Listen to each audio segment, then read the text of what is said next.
Week 2025 की शुरुआत। कार्यक्रम का पीएम मोदी ने किया वर्चुअली उद्घाटन। फ्रांस में एआई समिट के मंच पर पहुंचे पीएम मोदी। मंच पर फ्रांस के राष्ट्रपति इमैनुअल मैक्रो, जेडी वेंस और ट्रूडो भी रहे मौजूद। लोकसभा में सरकार पर भड़के अखिलेश यादव, महाकुंभ में ट्रैफिक जाम का उठाया मुद्दा। नमस्कार, आज की खबर में आपका स्वागत है। मैं हूं आपके साथ शिखा मेहरोत्रा। शुरुआत करते हैं आज की बड़ी खबरों की। प्रधानमंत्री नरेंद्र मोदी ने भारत ऊर्जा सप्ताह 2025 कार्यक्रम का वर्चुअली उद्घाटन किया। इस दौरान पीएम मोदी ने कार्यक्रम को वर्चुअली संबोधित करते हुए कहा कि भारत में लगातार सुधार हो रहा है और अगले 5 सालों में हम कई बड़े मील के पत्थर पार करने जा रहे हैं। साथ ही कहा कि भारत ने पिछले 10 सालों में जो हासिल किया है उससे ये विश्वास पैदा हुआ है कि हम इस लक्ष्य को प्राप्त करेंगे।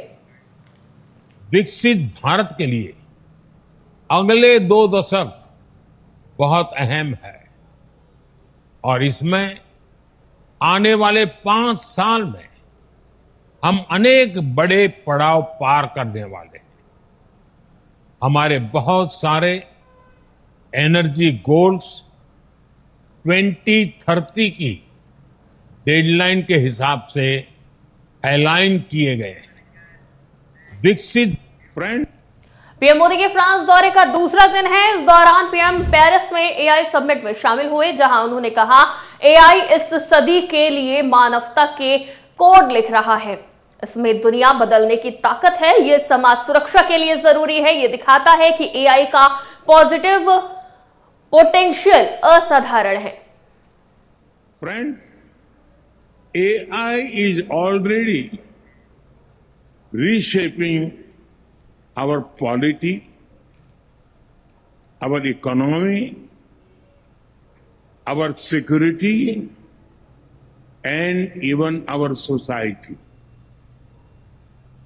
AI is writing the code for humanity. AI is writing the code for humanity in this century. But it is very different from other technology milestones in human history. AI is developing at an unprecedented scale and speed. Friends, Samajwadi party अध्यक्ष अखिलेश यादव ने लोकसभा में महाकुंभ 2025 की तैयारियों पर सवाल खड़े किए। उन्होंने कहा कि करोड़ों रुपए खर्च करने के बावजूद प्रयागराज में महाकुंभ के दौरान अव्यवस्था और भारी जाम की स्थिति बनी हुई है। उन्होंने पूछा ड्रोन और डिजिटल इंडिया कहां है। इसके अलावा अखिलेश यादव ने किसानों के विरोध प्रदर्शन, डॉलर के मुकाबले रुपए की गिरती कीमत और सरकार की नीतियों पर भी सवाल उठाए। क्या यही विकसित भारत की तस्वीर होगी जिसमें आप ट्रैफिक मैनेज नहीं कर पा रहे हैं? आप हर शहर में यह कहा गया कि कोई शहर से निकले नहीं, सब के सब वहीं पर रुक जाएं, आगे नहीं जा सकते हैं, दर्शन नहीं कर सकते हैं। अगर यह सच्चाई नहीं है, सभापति महोदय, सब बॉर्डर सील हुए हैं, जितना भारत के लोग लेना बॉर्डर सील हुए हैं, और फिर चांद पर पहुंचने का क्या फायदा जब जमीन की समस्याएं न दिखती हों आपको। दिल्ली विधानसभा चुनाव 2025 में हार के बाद से आम आदमी पार्टी के सुप्रीमो अरविंद केजरीवाल ने दिल्ली में पंजाब के विधायकों की मीटिंग बुलाई। केजरीवाल के साथ मीटिंग के बाद मुख्यमंत्री भगवंत मान ने कहा कि पंजाब की पूरी कैबिनेट और हमारे सभी विधायकों की कपूरथला हाउस में हमारी पार्टी के राष्ट्रीय संयोजक अरविंद केजरीवाल के साथ मीटिंग हुई। आम आदमी पार्टी की पंजाब इकाई ने दिल्ली चुनाव के दौरान कड़ी मेहनत की थी। इसके लिए अरविंद केजरीवाल और मनीष सिसोदिया ने पंजाब के नेताओं को धन्यवाद दिया। पंजाब से सभी हमारे कैबिनेट मिनिस्टर साहब, एमएलए साहबान यहां पे पहुंचे थे और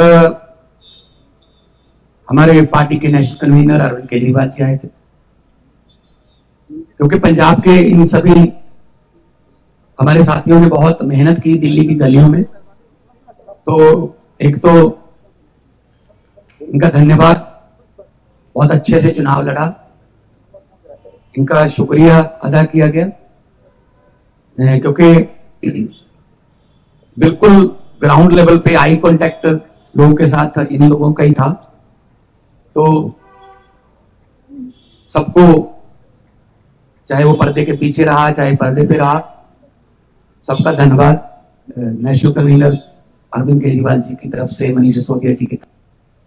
बेंगलुरु में एशिया के सबसे बड़े एयर शो एरो इंडिया 2025 की शुरुआत हो चुकी है। इस दौरान रक्षा मंत्री राजनाथ सिंह ने रक्षा मंत्रियों के ब्रिज कॉन्क्लेव में कहा कि कमजोर रहकर कोई देश कभी भी शांति नहीं ला सकता, केवल मजबूत होकर ही हम बेहतर दुनिया के लिए काम कर सकते हैं। साथ ही राजनाथ सिंह ने कहा कि बॉर्डर सुरक्षा और देश की आंतरिक सुरक्षा के बीच का फर्क खत्म होता जा रहा है। अब हाइब्रिड वॉरफेयर की मदद से शांति काल में भी देश के अहम इंफ्रास्ट्रक्चर को निशाना बनाया जा सकता है, इसलिए हमें तैयार रहने की जरूरत है। आज की बड़ी खबरों में फिलहाल इतना ही। देश और दुनिया की तमाम खबरों के लिए देखते रहिए आज की खबर।